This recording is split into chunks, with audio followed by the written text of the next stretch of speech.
So, we are looking at ignition system.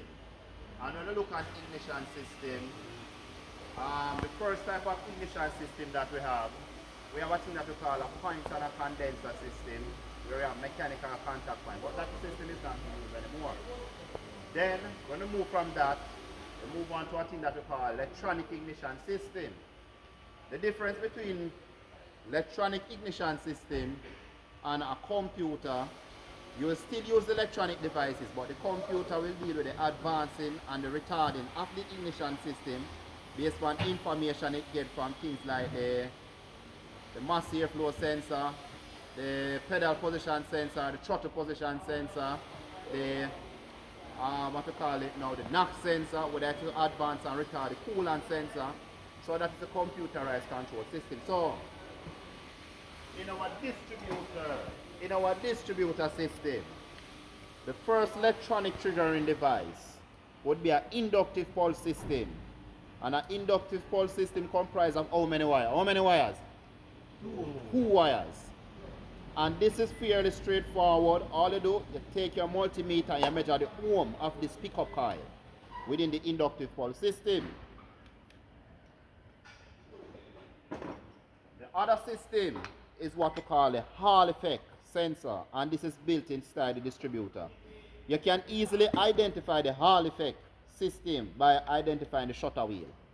So when the shutter wheel look like this is a Hall effect system. The other system is what we call the optical pulse, and it is like this. So we have a wheel right here, and we have a phototransistor and a photodiode. So the photodiode, phototransistor, this signal send out a digital. This distributor send out a digital signal. How many wires are normally in the optical pulse? How many? Four. 4 wire optical pulse. 2 wire inductive pulse. The Hall effect 3. So if we should look at these sensors are still used on modern motor vehicle, but they are called different names. So for example, an inductive pulse sensor that is in the distributor, it can work as a cam sensor, a crank sensor, an input speed sensor, an output speed sensor, a wheel speed sensor. Same operational, same scientific principle. But in the distributor, we call it the inductive pulse. And if all these sensors operate under the same principle with the same 2 wire, therefore, you will use your multimeter to measure the ohms of all of them. When it comes on now to the 3 wire, which we call the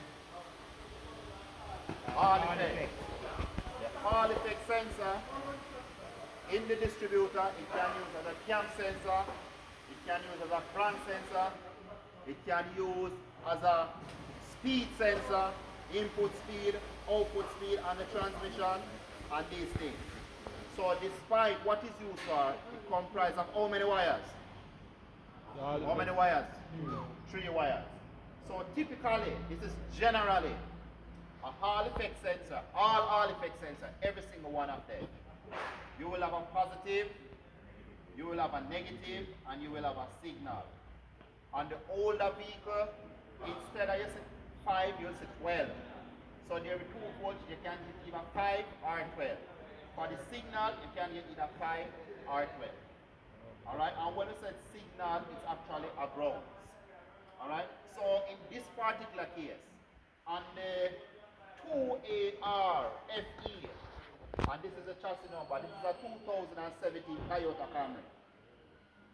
This engine also using other Toyotas model, you know.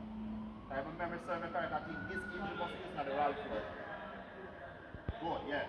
So, it's a Hall effect sensor, but it's a cam and a crank. But in the manual, can I borrow the manual, please? Manual. No, the next one. In the manual right here, if we should look right here on this sensor, zoom in, they call it VVT sensor 1. VVT bank 1 exhaust sensor. VVT bank 1 intake sensor. So Toyota actually call this cam sensor VVT bank 1 bank 2, but guess what? It's the same 3 wire. So the same sensor, it using distributor as an electronic triggering device. It using Nissan and other vehicle as a cam sensor, crank sensor, same 3-wire. It using transmission, input speed sensor, output speed sensor. It using final drive and differential as vehicle speed sensor. And Toyota Camry 2016-17 model, they use the same sensor and they call it a VVT sensor. It's the same thing. They will be tested the same way. So let us now move on to the vehicle. Yeah. So here we are. We're going to check this particular sensor. Here are the things that we'll need. We will need a multimeter, a digital multimeter. We will need a back probe kit set. If you cannot afford a back probe kit set, go and look for your grandmother pin, your mother pin, your great grandmother pin. They can be used. We're going to need a LED test light, or we can use a logic probe. People, only a LED test light can be used. The other test light cannot be used. Cannot. LED test light. So here we are under this camera right here. We're going to zoom in on this sensor right here. And this is actually the VVT sensor that they're talking about. So here we have one right here to the exhaust side and one to the intake side. I disconnect this guy. Alright? So how would I test a sensor like this? It is very simple. I'm going to use my back probe kit needles. So just like how the medical doctor has her needles on the nurse, I'm going to use my needles and I'm going to juke right in here. Try your best, do not damage the conductor, but just juke it and juke it good. Juke it. Alright. The next one, juke it straight down in there. Don't damage the conductor, just juke it and juke it right. The other one, use a needle and juke it. And do not let them touch.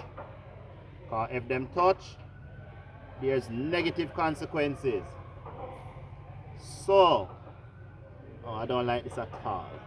Take out this. Drop this right here. People, you are shaking up the vehicle too much. Alright, and let us juke it again. Over this side. Alright.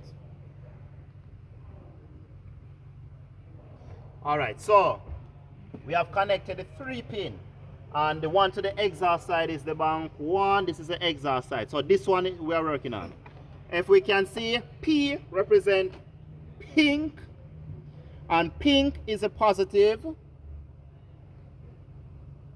W represent white. And white is the negative. So P is a positive. White is a negative. And LG, that what? Lavender. So I would assume that lavender is the signal. Alright. So from P and white, we're supposed to be getting at least 5 or 12 voltage. Most likely 5 because this is a newer model. So turn on the ignition. So let us put it into pink and white. So positive part of the meter in the pink. Thank you. And in the white, I'm supposed to get in voltage reading. So let us calibrate our multimeter quick. And if you want to know how to use multimeter, you can check on my video, how multimeter operation. Alright. Good, it is working. So let us check out our pink and white. So pink, pink, pink, pink, pink. Pink are positive, so pink is supposed to be right here. And this is the negative, so let us see what I'm getting. Is the ignition on? Yeah. Alright, I'm getting something. But what I'm supposed to get based on the manual, I'm not getting, so let us try. Alright, good. So what I'm actually getting right here, the middle, which is white and green, I'm actually getting 5 voltage. So that voltage is actually coming from the computer. So the red one supposed to be my signal if I'm getting the 5 voltage, because this is bank 1 exhaust manifold side, and this is the exhaust manifold. So the manual is telling me something, but I'm seeing something different. Alright, when we check this and we are getting the 5 voltage, what this is telling us that there is no tear from the ECU to the sensor. The wire don't tear. Okay, that's what it is telling us. And we must also check the signal one, which is a pink. What we are checking to just ensure that there is a connection between this wire and the ECU, and I'm actually getting 4 voltage. So there is a connection from the ECU come up to right here, because I'm getting 4 voltage. So since I'm getting 4 voltage now, I know that the power supply is good, the ground supply is good. So what I need to check now is a signal, and this is where now my LED come in, my LED test light come in now, and since it's grounds that is coming out of the sensor, I'm gonna hook up my LED test light on positive and right here. All right, I want to remove this because this might catch a fire. Crank, Samuel's crank for me. So I would assume that this is my signal. Crank, Samuel. Crank. All right, good. Stop, stop. You notice the light start to blink? You notice? If we should put right here, we're supposed to get reading. Good. But the light will not blink. Crank. Light will not blink. Crank. All right, stop. Crank. Crank. All right. Wait, I blink. No, light. All right, come. Try again. Try again. Okay. Come, crank again. All right, good. Stop. So the sensor is generating signal, and that's how you check the Hall effect sensor. So we can actually hook up these now. Let's connect up my ignition coil. Hook up my ignition coil, and then if we crank, the vehicle is supposed to start and start good. All right, let us start it. Start it. All right. So that is how we check our Hall effect sensor. And the Hall effect sensor, it can be a cam sensor, a crank sensor, an input speed sensor, an output speed sensor, a vehicle speed sensor. This Hall effect sensor can be anywhere. It can be in the distributor,